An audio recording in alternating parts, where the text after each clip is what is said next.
Wow, so apparently I learned nothing from last time. I just took the footage out the camera and started editing, and again, there's black bean from the slow carb diet stuck in my teeth for the duration of this video. Having been in a tremendous amount of consumer debt, I know exactly how it feels, how it affects everything, life, work, relationships, everything. But also, having gotten out of $27,000 in debt and staying out of debt for the past few years, there's newfound clarity. And that clarity has come in the form of a mission, to try and help as many people as possible get the f*** out of debt.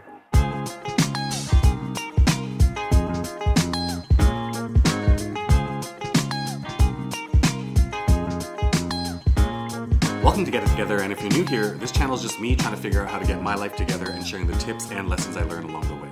And as you may have gathered from the intro, Season 2, this series on Get It Together, is sharing the step-by-step process on how I got out of debt. This video is probably going to be a little bit longer than my typical video, but because it forms the foundation of everything we're going to be working towards going forward, I welcome you to pause, pour a glass of wine, heat up dinner, whatever it is, and stick through to the very end. This video is going to have 4 portions. The first portion is essentially going to be a really short, abridged story about my relationship with money since I was young. The second portion is going to be investigating this really strange dichotomy of the normalization of being in consumer debt, juxtaposed against the embarrassment that we all feel while money remains so taboo that it's difficult to talk about. The third portion of this video is going to be essentially listing out step by step the exact workflow and process we're going to be following in the next series of videos to get us all out of debt. And the last portion, which is going to be consistent probably for most of the videos in this series, is going to be very short, easy homework assignment before you watch the next video in the series. So kicking things off right away, what was my relationship with money since I was young? Truth be told, in retrospect, my parents gave me a really good life. But since I was young, the amount of arguing that happened in the household, just overhearing my parents fight about money, was non-insignificant. And beyond that, inherently, from a really young age, I knew how hard both of them worked, and yet found no problem whatsoever in just complaining and arguing like why I can't have the toys that my friends have. I'm not a parent, but looking back, I can't even imagine how hurtful my complaints were. To be in a position as parents where my mom and dad were fighting tooth and nail to make things work, and feeling like they were depriving me of some happiness that I just felt entitled to. That's one of the things that's most difficult about being in debt, where you know you're doing everything you can. You're showing up at work, putting in the work in, and it just feels like deeper and deeper quicksand. Things escalated to a point where I wasn't even old enough to be in debt, but I did horrible things already with regards to money. Some people, when they're faced with financial challenges, young or old, stand up, buckle down, and try to work both hard and smart in order to make a change. Other people, like myself, just go full destruction mode. I was 14, 15 years old when I started stealing. And I didn't just steal from stores, which is horrible enough. I stole from people, from family members, and people who would have called me their friends. To breach that kind of trust so severely across the spectrum of so many people, there's both internal and external shame and embarrassment that will follow me, and rightfully so, for the rest of my life. Fast forward 3-4 years after that, when I was old enough to get my own credit card, holy crap. 18 years old, got my first credit card, $500 credit limit, same day, 2 pairs of shoes and a jersey, maxed out. Magically, by barely making minimum payments, credit limit kept on getting increased. More shoes, more jersey, more maxed out. And then of course I needed a cell phone. And for 7 years straight after getting my cell phone, the hole just got deeper and deeper. Until I was 26 years old with $27,000 in consumer debt, with no hope in sight of even making a small dent into it. In the last video, which I'll link right up here where I announced what this series is going to be, I talked about the 2 kind of key back-to-back events that made me realize how badly I needed to change. It reached fever pitch, and although I was able to make a plan and execute against it, what's more important for me to first discuss before hopping into that is the second portion of this video, which is examining the confusing dichotomy of where we are as a collective society and how we've normalized the concept of being in debt. Do we blame companies and their increasing sophistication in marketing to make us want things more, or do we blame credit cards and banks for making credit so accessible? Yeah, maybe. I think there's something or maybe a lot there. But one thing you and I both know is that even if we issue blame, it doesn't change anything. Any company's mandate is to increase profits, and what credit card companies and banks realize pretty early on is, hell, people who are good with money and have a lot of it, they're not making money off of the interest. So drastically lowering the bar for accessibility is how they've continued to make a lot of money. But what's most messed up to me about all of this is, again, the normalization of consumer debt. We're in a society now where it's normal. Everybody's in debt. And I want to propose something radical here where no, it's not normal. It's where most of us are in real life, but it's not normal. But what makes things so much more messed up is that this normalization doesn't address the consistent embarrassment internally of being in debt, the stress and the fear of talking about things. Where if my group of friends, we want to go out, there's a good chance that most of us can't technically afford it. It's really difficult for somebody to stand up and say, yeah, I can't really afford that. It's so much easier for us to say, hey, being in debt's normal. Let's just swipe on this excursion. So that normalization versus that difficulty of talking, admitting, showing any kind of vulnerability and the embarrassment internally about it is just creating this perfect storm that doesn't seem to have a chance of ending. When I really think about it, there are just two things that I blame on our collective debt crisis. The first one is that we were never taught, our parents were never taught, our grandparents were never taught, whether by their parents or by school, on how to actually make a budget. You can't just go on a talk show and have this blanket statement about, hey, everybody's just got to get better at budgeting, while ignoring all of the nuances of a budget itself, and more importantly, all the nuances of every individual's life. The second thing I blame on our collective debt crisis is that money is still so taboo to talk about. And forget about talking with other people, even talking to ourselves. Relating back to the very first thing, if we can't even talk about it to ourselves, it makes it even more impossible for us to make a plan. Looking back at what I said in the previous video, I got into a place where every single time I got a bill or a letter from a collections agency, I wouldn't even look at it. I'd open a drawer and throw it in there, out of sight, out of mind. I was literally not capable of talking to myself about money. Another deep consequence about not being able to talk about money outside of not being able to plan is it makes it infinitely more impossible for us to create a support system for ourselves, whether it's with family, friends, somebody trusted, to help keep us accountable so that we can really set ourselves on this journey and stick with it to get out of debt. And when I say support system, I'm not talking about, people giving you money or anything like that. I mean something as simple as saying, hey, I know you're trying to get out of debt, so instead of going to the movie theater and hitting the bar afterwards, why don't we just split a bottle of wine and just Netflix at your place? And so coming full circle, never being taught at home or in school about how to actually form a proper plan for ourselves financially, mixed with how difficult, impossible, and taboo it is to talk to ourselves and other people about finances, are the two things I blame for this normative shift where it's just normal to be in debt. But addressing those two things are, spoiler alert, the two cornerstone solutions for the rest of this series of videos. Speaking of the rest of this series, let's take a look at the step-by-step process that we're going to be tackling. Because it's just the introductory foundation of what we're going to be doing, don't worry if there's some things I say that don't make sense or you don't quite understand. We're going to be taking a deep dive into all of these things in the upcoming videos. The first step is to ensure that we have some kind of reliable, recurring, incoming monthly cash flow. For most of us, it's most likely a job, but it could be a number of any other things. Like, for example, knock on wood, if you had an accident at work, it might be an insurance annuity payout. It could be disability or some other government assistance program. Maybe you're young enough and fortunate enough to still get an allowance. No matter what it is, the first step is to ensure that we have a reliable, recurring, incoming monthly cash flow. The second step is defining what is most sacred to you. What's sacred to you might cost money, it might not, but what's important is to define what is sacred to you and identify how much that's going to cost you month over month. Step 3, which is not absolutely mandatory but is infinitely helpful, is to identify at least one real ally, one human being in your life that is genuinely interested in helping you stay on track. Step 4 is diagnosing the scope of debt. This is psychologically, so not actually, but psychologically, often the most difficult step. Step 5 is defining the monthly cost of survival. We're not talking clothes here, we're talking a roof, food, most likely a cell phone with a data plan in today's age, even if you want to apply for a job, for example. Transportation to and from work, basic hygiene needs like shampoo, soap, and toothpaste and stuff like that, and potential vital prescribed medications or treatments. This is the bare minimum, defining what is necessary for sheer survival. But survival is not enough, which leads us to the next step, which is defining the monthly cost of sanity. We need to buckle down, so it's not the right time to be chasing this infinite level of happiness. But we can't just rely solely on survival. I mean, put very tragically, child laborers are surviving, but they're definitely incurring a lot of physical and mental health debt that's just unsustainable for sanity. The step after that is defining the monthly cost of minimum debt servicing. In other words, how much does it cost to just stop the bleeding? Or put literally, how much does it cost to not further damage our credit by making consistent monthly minimum payments to all of our debt sources? By the end of this step, we've reached the first checkpoint of planning, which is defining the monthly cost of the 4 S's. What's sacred, survival,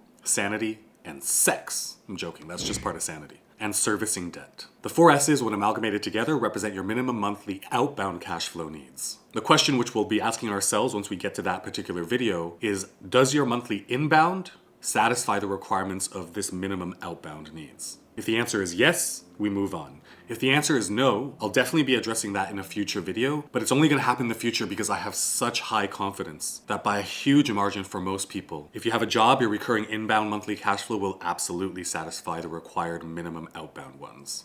The next step is prioritizing your debt sources. If you're anything like me, you had multiple debt sources, multiple credit cards, department store cards, loan, line of credit, cell phone, whatever it might be. And so the following step is to prioritize with very clear logic on which ones to prioritize to pay out. Once we have things prioritized, the next step, which is optional for many people, and it was certainly impossible for me, is determining the eligibility of a lump installment loan. The reason for this is because lump installment loans from banks are typically a much lower interest rate than credit cards. And so if you're able to get one loan that can pay everything off first, that way you only have to focus on one thing to pay off. The other benefit of an installment loan is that it's not revolving, which means once you pay $100 off of it, you can't use it again. Unlike a credit card where you spend $100, you pay it off, you can use that $100 again. With installment loans, every time you pay off, the depth of that well shrinks as well. I had no shot in hell of qualifying for one of these. My FICO score was in the 400s or 500s at that time. At that time, I probably couldn't even qualify to borrow a book from a library. So again, if you're anything like me, you won't be eligible to qualify for that. But if you are fortunate enough to not have dug yourself into the crazy kind of hole that I had, this might be a fantastic option for you, just for peace of mind, ease of execution, and a lower interest rate. Now, whether or not you qualify for this with all of the steps prior to this, now we can get to one of the best steps. It is a fantastic second checkpoint step, which is defining your exact debt-free date. By having all of the information that you've gathered up to this point and knowing how much money you're bringing in, you'll be able to work forward with a calculator and know the exact day you'll be able to pay off all of your debt.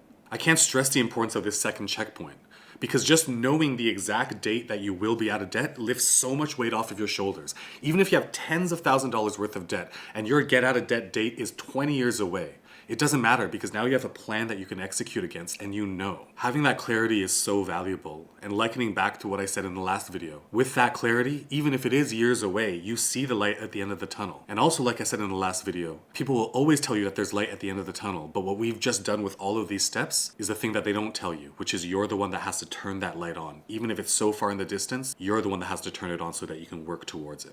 At this point, we're almost ready to execute against that plan. But before we do, there are just a few more things that we have to make sure that we're very clear about. And the first thing, which is the next step, is defining what constitutes as an emergency and planning for them. Before we start executing, we have to be very clear with ourselves what an emergency means, especially a financial one, because we're fantastic at justifying to ourselves that things are emergencies when they're really, really far from it. The step after that is that even though we have that final get out of date, we want to be able to set milestones and other checkpoints so we can gamify the whole experience.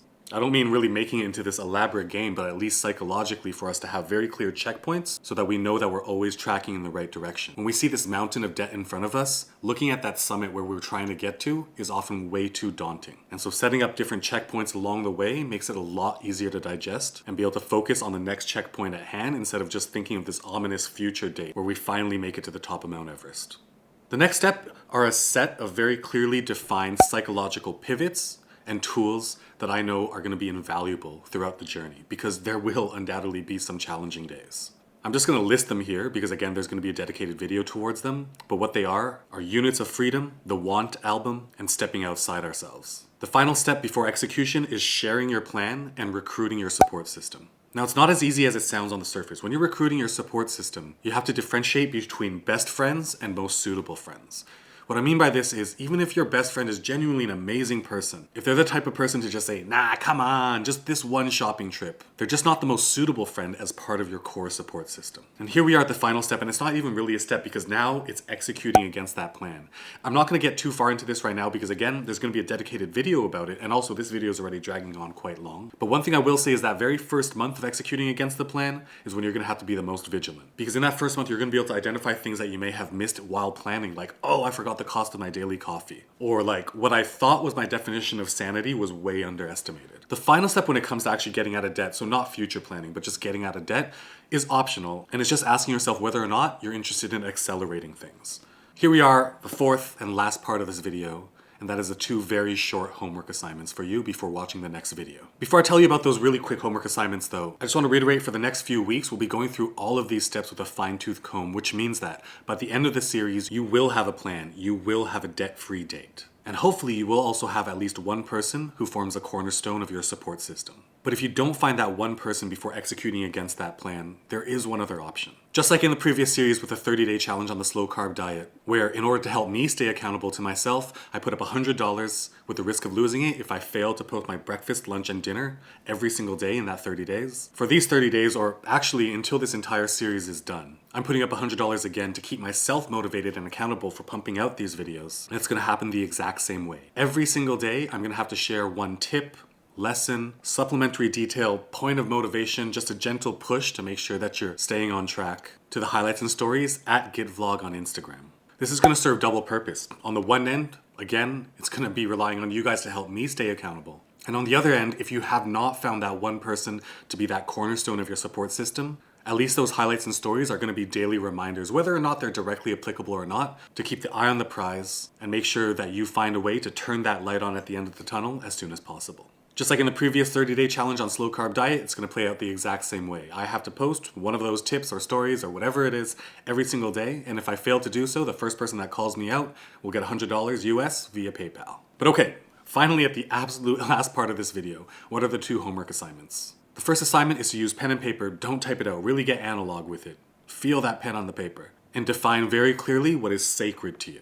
Be careful though. What's sacred to you is typically experiential and not material. It might require some material things, and it most certainly might require money. But by and large, what's sacred to us is not material. To get you started, I'll just list off a few of the things that are sacred to me. FaceTiming relatives abroad at least once a week. Watching Raptors games with a few key friends, and if it's off season, just hanging out. Boba, like bubble tea and pizza on cheat day, a weekly FaceTime and a monthly visit with a friend and their 2 kids. These are all things that are very sacred to me. You'll notice that some of these sacred things cost money and some of them don't. So again, assignment number 1 is to very clearly define what's sacred to you. The reason why this assignment is so important is because before we even think about getting out of debt, having a very clear understanding of what's sacred to us will enable us to protect it at all costs. Because this mission of getting out of debt is going to be challenging. And as long as we protect what's sacred to us, we know that at the very least, with the sacrifices that we might be making, we'll always have those things. Assignment number 2 is to make a list on that same piece of paper of potential allies, just one person at a time. Don't try to do this all in one shot. Just revisit that list here and there for a few days. You might be really surprised at the people whose names make it onto that list. Again, you want to prioritize people who you genuinely believe are going to be interested in helping you more than they are interested in doing things that require you to spend money with them. And there we have it, the conclusion of this very first video in the series of how to get out of debt. I have one ask of you, and it's this. If there's anybody in your life that you feel could benefit from this series of videos, please do send them this video in a private message or a direct message. And best of all, you and this person might be each other's core pillar support systems. I'm really excited about this upcoming series. And if you got value out of this video, be sure to hit like and subscribe, and I'll see you in the next one.